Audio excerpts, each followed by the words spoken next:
வணக்கம் மக்களே, welcome to my YouTube channel. So இன்றைக்கி விஜய் விஷாலோட ஹையோ சாச்சாலே சாங் எப்படி இருந்துச்சுன்னு பார்க்கலாம். ஸோ நேற்று வந்து அந்த சாங் வந்து ரிலீஸ் ஆச்சு. ஸோ அதுக்கு முன்னாடி ப்ளீஸ் சப்ஸ்கிரைப் பண்ணலை அப்படின்னா சப்ஸ்கிரைப் பண்ணிக்கோங்க, அதில் பெல் ஐக்கானை கிளிக் பண்ணிக்கோங்க. ஸோ ஹீரோ மெட்டீரியல் மாதிரி தாங்க இருக்கார் விஜய் விஷால் ஆன் ஸ்க்ரீனில் பார்க்கும்போது. ஸோ சாங்கோட ஸ்டார்டிங் என்ட்ரி நல்லா கொரியோகிராஃபி நல்லா இருந்தது. ஸோ ஒரு பைக்கில் வராரு, புல்லட் ராயல் என்ஃபீல்டில் ஆள் பயங்கரமாக செக்குடு ஷர்ட்லாம் போட்டு சன்க்ளாஸ்லாம் போட்டு பயங்கரமாக ஒரு பேக் ஒன்று பின்னாடி மாட்டிட்டு ஸோ அங்கேருந்து வராரு. ஸோ இங்கே வந்து ஒரு ஷூட்டிங் நடந்துகிட்ருக்கு போல இருக்குது. அதில் வந்து ஹீரோயின் வந்து ஒரு ஃபோட்டோ எடுக்கிற ஒரு ஃபோட்டோகிராஃபராக தான் விஜய் விஷால் இருக்கார் அந்த இதில். ஸோ பார்க்குறதுக்கு நல்லா இருந்தது. ஸோ ஹாய் சார் அப்படின்னு சொல்லிட்டு வராரு, வணக்கண்ணே அப்படின்னு சொல்லிட்டு. ஸோ உள்ளே வந்துட்டு டேரக்டர் வந்து சொல்கிறாரு, நம்ம ஹீரோயின் வந்து நீ ஃபோட்டோ எடுக்கணும், ஒயிட் ஆங்கிள் எடுக்கணும், ஸோ க்ளோஸ் அந்த மாதிரி எடுக்கணும் அப்படின்னு சொன்னோன்னே, ஸோ எங்கடா ஹீரோயினை காணோம் அப்படின்னு தேடிகிட்டே இருக்கார். தேடிட்டு இருக்கும்போது ஹீரோயின் வந்து அந்த சைடு நின்றுக்கிட்டு இருக்காங்க. பார்த்தோன்னே அப்படியே தடுக்கி விழுந்துடுறாரு விஜய் விஷால். விழுந்ததுக்கப்புறம் இங்கேருந்து ஹீரோயின் ஓடி வராங்க. ஓடி வந்து என்னாச்சு அப்படின்னு சொல்லிட்டு அதை கையை கொடுத்து அப்படி தூக்கி விடுறாங்க. ஸோ அப்போ தான் அந்த சாங் வந்து ஸ்டார்ட் ஆகுது.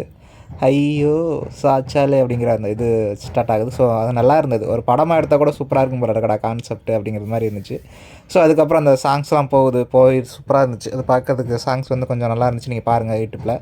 ஸோ அதுக்கப்புறம் அந்த சாங்ஸ்லாம் முடிஞ்சதுக்கப்புறம் ஸோ பேக்கப்லாம் சொன்னதுக்கப்புறம் ஹீரோயின் வந்து ரெடி ஆகி அவங்க வந்து கிளம்புறாங்க. கிளம்பும்போது ஒருத்தர் ஓடி வந்து எனக்கு செல்ஃபி வேணும் அப்படின்னு வந்து கேட்குறான். அவங்க வந்து செல்ஃபிலாம் கொடுக்குறாங்க. பக்கத்தில் வந்து விஜய் விஷால் வந்து நம்மள்ட்ட பேசுவாங்களா, ஃபோட்டோலாம் எடுத்தமே அப்படின்னு சொல்லி ஒரு ஏக்கமாக வந்து நிற்போம்ல, அந்த மாதிரி வந்து நிற்கிறாங்க. பட் வந்து ஹீரோயின் வந்து பார்க்காமே போயிடுது அந்த இடத்துல. என்னடா அப்படி ஆகிப்போச்சு, அவமானம் ஆகிப்போச்சு அப்படிங்கிற மாதிரி அந்த ஃபேஸ் வந்து காமிச்சிட்டு சரி பைக்கில் ஏறி போகலாம் அப்படின்னு சொல்லி நின்றுட்டு இருக்கும்போது அந்த கார் வந்து ஹீரோயினோட கிராஸ் ஆகி போகுது.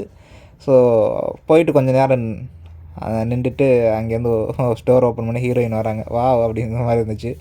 ஸோ வந்து விஜய் விஷால் கையெல்லாம் ஓகேவா அப்படின்னு கேட்குறாங்க. அது ஓகே அப்படின்னு சொல்லிட்டு நம்பர் வாங்கிட்டு போகிறாங்க. வா நம்பர்லாம் வாண்டடாக வந்து வாங்கிட்டு போகிறாங்களே அப்படின்னு நினச்சிக்கிட்டு இருக்கும்போது விஜய் விஷால் தயவு செஞ்சு திஸ் இஸ் அவந்திகா, தயவு செய்து அந்த ஃபோட்டோஸ்லாம் அனுப்பிச்சிடு அப்படின்னு சொல்கிறாங்க. அட பாவீங்களா அப்படிங்கிற மாதிரி இருந்துச்சு. ஸோ இதாங்க அந்த சாங்கோட